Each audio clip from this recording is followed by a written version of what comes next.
Indonesia, Assalamualaikum warahmatullahi wabarakatuh. Di malam hari yang berbahagia ini, izinkan The Brondol menjawab pertanyaan dari sahabat The Brondol karena berkaitan dengan pengendalian ulat ya, ulat kantong. Karena memang beberapa wilayah pada hari ini memang terserang ulat kantong itu dengan frekuensi, dengan intensitas yang cukup besar.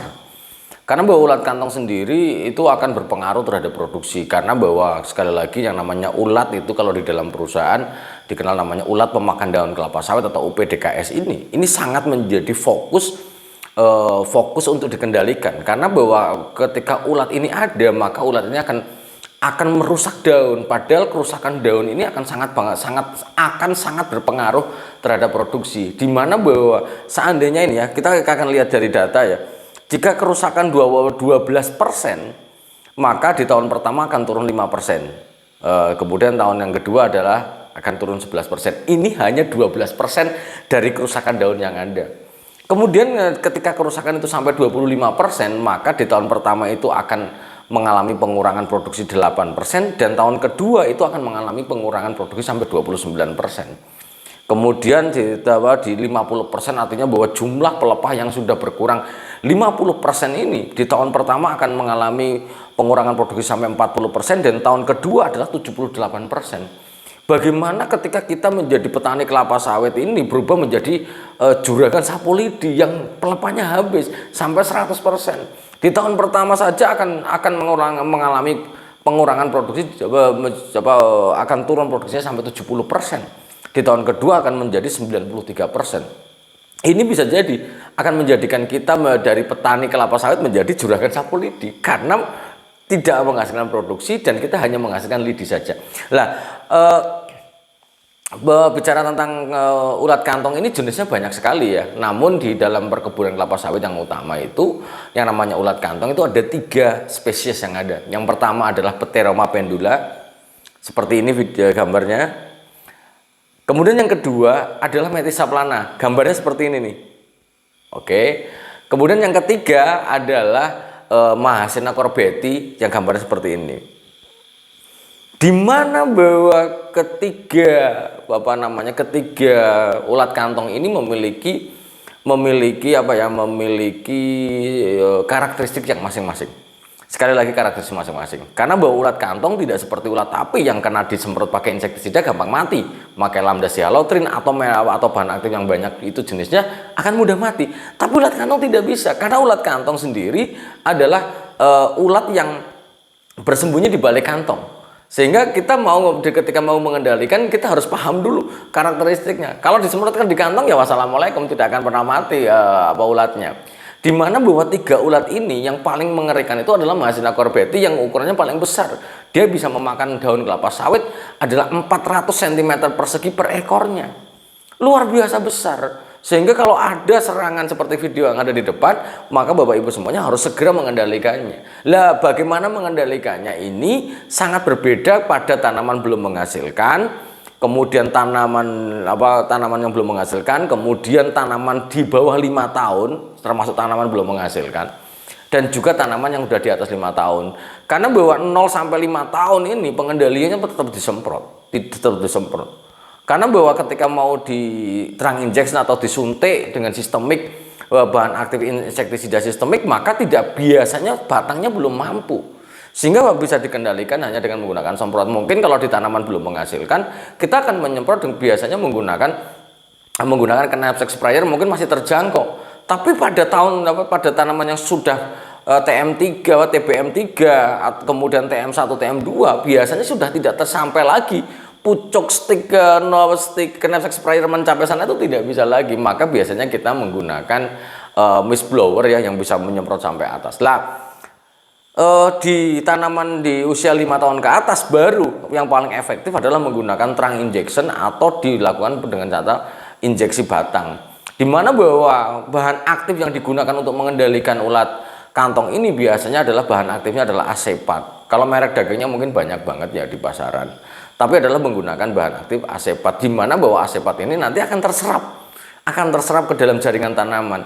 Ketika terserap oleh jaringan tanaman, maka dia akan meracuni daunnya. Ketika dia mau makan ya pasti dia akan mati ya, seperti itu. Kalau Mekanisme dasarnya seperti itulah. Kalau dia di terang injection, dia akan masuk ke dalam jaringan tanaman, kemudian akan diedarkan khususnya di daun, maka dia akan mati. Lah bagaimana dengan menggunakan polidor Pak Wendy atau bahan aktif lambda sialotrin? Bahan dari lambda sialotrin, polidor, matador yang biasa digunakan adalah hanya untuk mencegah biar ulatnya mati gara-gara tidak makan saja. Seperti itu ya, beda bahan aktif maka mekanismenya berbeda. Namun di satu sisi sahabat The Brondol semuanya bicara tentang ulat kantong ini, maka bahwa kita juga harus mengenal yang namanya populasi atau ambang batasnya. Ketika ulat kantong ini merusak tapi cuma satu saja, cuma banyak satu pelepah atau satu helaian saja, ya maka kita tidak usah gamang, tidak usah galau dan sebagainya juga tidak usah. Karena bahwa ketiga spesies ini memiliki ambang batas masing-masing, di mana bahwa Mahassina corbeti memang kalau dalam satu pelepah udah 5 ya wajib kita kendalikan, karena dia akan walaupun 125 hari fase reproduksinya mereka, tapi dia cukup besar memakan daunnya, begitu bertelur sampai ribuan telur. Yang ini yang harus kita antisipasi. Pteropoma pendulum dan Mahassina Pteropoma pendulum dan Mantis saplana memang ukurannya lebih kecil, namun kita juga harus mengendalikannya. Keukuran 5 ekor per pelepah itu sudah wajib was-was. Karena bahwa kalau kita biarkan begitu saja, maka ya luar biasa kerusakannya. Tadi yang saya sampaikan, kerusakan yang luar biasa ini. Tapi ada satu pertanyaan, Pak Pendi, kalau terang injection itu disuntik lebih bagus, kenapa tidak dari kecil lah? Dari sebuah penelitian bahwa injeksi batang itu biasanya kita rekomendasikan di di usia di atas 5 tahun, karena bahwa di usia 0 sampai 5 tahun itu adalah batangnya masih rapuh, artinya bahwa jaringan tanaman sering tidak tahan, sehingga ketika ditang injection kadang-kadang menghitam di dalam batangnya, sehingga tidak direkomendasikan di usia kelapa sawit itu adalah di bawah 5 tahun, tidak direkomendasikan dengan menggunakan suntik injeksi batang atau yang namanya terang injection itu. Dan satu lagi yang ingin saya sampaikan pada sahabat The Brondol, pendeteksian ulat kantong ini adalah harus sesegera mungkin. Jika memang ada gejalanya, jangan sampai menunggu terlalu lama, karena pertumbuhan apalagi Mantis saplana, Pteropoma pendula ini waktu inkubasinya, reproduksinya adalah sangat cepat, sehingga misalnya ini kayak Mantis saplana itu 94 hari, Pteropoma pendula 58 hari, sehingga ketika tidak dikendalikan maka dia akan berkembang dengan sangat baik, akan besar, dan ini akan menjadi masalah. Dan paling masalah di dalam pengendalian ulat kantong ini sendiri adalah ketika ada ulatnya tapi ada pupanya dan ada larvanya. Artinya ada larvanya, ada pupanya, ada imagonya, dan ada telurnya. Ini yang menjadi masalah. Ketika dia sudah bertingkat-tingkat, ya memang mengendalikannya wajib telaten. Jika tidak mau kita tidak mau menjadi juragan sapu lidi. Itu aja yang dapat saya sampaikan. Semoga kelapa sawit kita terhindar dari hama. Namun jika memang ada gejalanya, segera dikendalikan supaya kita tidak menjadi penjual sapu lidi. Karena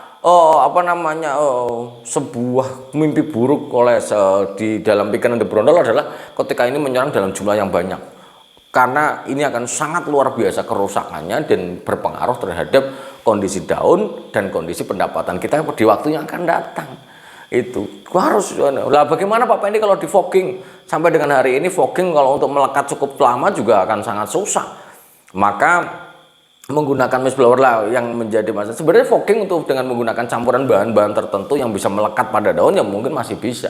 Tapi sekali lagi yang benang merah yang ingin saya sampaikan, jika tanaman 0 sampai 5 tahun maka lebih bagus selama masih bisa dijangkau pakai knapsack sprayer, maka disemprotlah dengan menggunakan bahan aktif asepat. Kalau masih sanggup pakai knapsack sprayer, sikat pakai knapsack sprayer. Tapi kalau tidak bisa lagi, ya ini mau nggak mau kita harus membeli yang namanya mist blower. Mist blower seperti apa nanti sudah ada videonya, sehingga ini yang harus kita catat bareng-bareng supaya bahwa kita jangan membiarkan ulat kantong, menganggap remeh ulat kantong, karena ulat kantong itu sangat susah dikendalikan, dan ketika dikendalikan juga harus sampai tuntas. Lah bagaimana ketika tetangga kita sudah ada yang terserang, bagaimana bisa menanggulangi tidak masuk ke kebun kita? Maka kita harus melakukan namanya isolasi.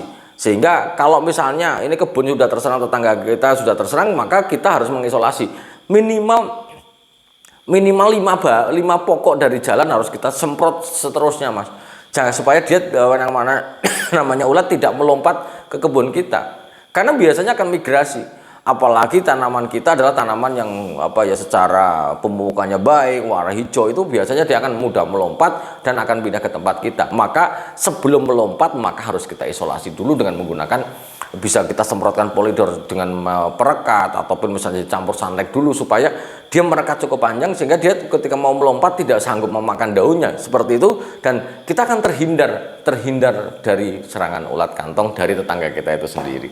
Semoga bermanfaat bagi sahabat The Brondol dan semoga Allah memberikan kesehatan dan kebahagiaan tanpa syarat, dan salam planter Indonesia. Assalamualaikum warahmatullahi wabarakatuh.